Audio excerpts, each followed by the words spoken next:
Yeah, I think my first thought about it, it was that perfect storm, that everything just fit together. But Or just gross negligence. Tonight, 4 dangerous teens are on the run after escaping the Juvenile Justice Center by literally walking out the front door Saturday night. And all because of mistakes made by the private security contractor operating the facility. We have team coverage tonight of the escape and the manhunt, as well as a deep dive into these teens' criminal backgrounds. We begin with News Channel 5's Kyle Horan. And Kyle, officers believe these teens are getting help hiding out. Yeah, and they haven't been caught. They think they may be having some help, but they're not sure with who. Today I talked with a former judge who made her career right here at the Juvenile Detention Center. She says, though, some serious mistakes were made right here inside the building. It all started Saturday before 10 at night. You had at least 3 breakdowns. The teens involved are 16-year-old Decorius Wright, who's accused of shooting and killing Kyle Yorlitz in February, 17-year-old Morris Marsh, who's accused of shooting and killing Charlie Easley in April, and 17-year-old Brandon Carruthers and 15-year-old Calvin Housey, both accused of armed robbery.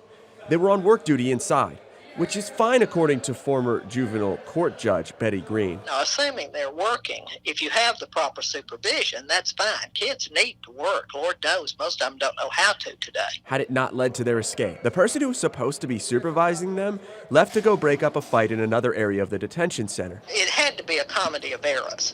I can't understand why staff that's supervising 4 young people that are accused of pretty darn serious crimes would pull off to go help break up a fight. There should be enough staff wherever the fight is going on to handle that. Green says that supervisor should have made sure someone was there to watch the kids. Then, according to the court administrator, those 4 teens got onto an open elevator.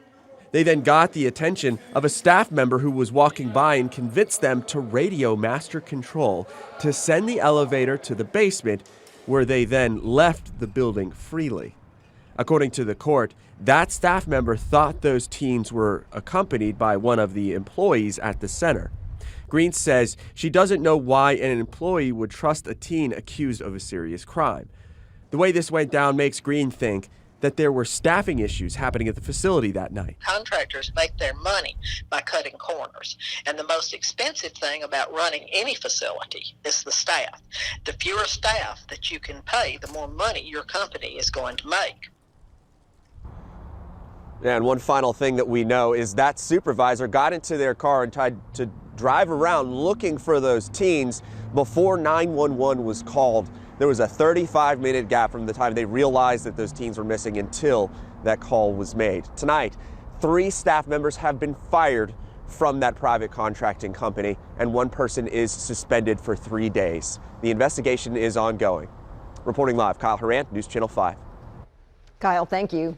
Tonight, Metro Police are calling the actions of the contractor gross negligence. They tell us there was a delay of more than half an hour between when the teens escaped and when police were notified. Investigators believe all 4 are still in Davidson County tonight. While there are still a lot of unknowns, detectives say their #1 priority is to catch these teens because of their violent histories.